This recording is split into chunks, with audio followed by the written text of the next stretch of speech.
Hello మామ, నేను మీ శశి. మనమైతే చేపలాడికైతే వచ్చాము మామ.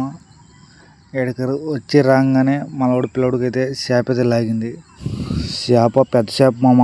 మనకి లాగింది కానీ చేప దూరంగా అయితే వెళ్ళిపోయింది తొంగలోకి.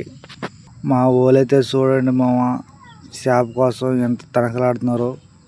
ఆ చేప అయితే బయటకైతే లాగేదామని కొంతమంది నీళ్ళలో కూడా దిగేస్తున్నారు. కొంతమంది బయట చేరి రాయలు కూడా వేస్తున్నారు అన్నమాట. గత్తర పెడితే బయటకనే వస్తుంది అనేసి. జాలం అయితే ఇరుక్కుంది మామ చేపకి. చేప అయితే రావట్లేదు మామ. ఆ తొంగలు అయితే ఇరికిచ్చేసింది అనమాట. మన వాడికైతే లాగుతా ఉన్నాడు చేప పట్టుకున్నాడు, బిర్యానీ అయితే పట్టుకున్నాడు. చేప అయితే కదిలింది మామ. చూడండి మామ, గాలం తెంపుకెళ్ళిపోయింది మామ. చూడండి బాగా క్లారిటీగా సోమోసంలో చూడండి. ఎలా వెళ్ళింది చేప మామ. ఆ చేప అయితే మన చేతమ్ముడే ఉండింది.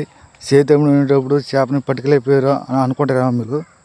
కాదు మామ, దానికి చుట్టూ గేలాలు ఉన్నాయి కదా, అవి పట్టుకుని చేపలు లేపేటప్పుడు పైకి లేపేటప్పుడు ఆ చేప అటు ఇటు కదిలిందంటే మనకైతే గేలతో గుచ్చుకుపోతాయి మామ.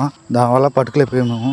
చేప అయితే తెంపుకెళ్ళిపోయింది మామ. ఇప్పుడు చూస్తున్నారు కదా గేలలో, దాంట్లో 6 గేలాలు ఉండాలి మామ. ఆ 6 గేలాల్లో ఒక గేలం అయితే మిస్ అయిపోయింది. చేప అయితే తీసుకెళ్ళిపోయింది మామ. అదే ప్లేస్లో మళ్ళీ మా వాడైతే వేసాడు. చేప అయితే పడింది మామ.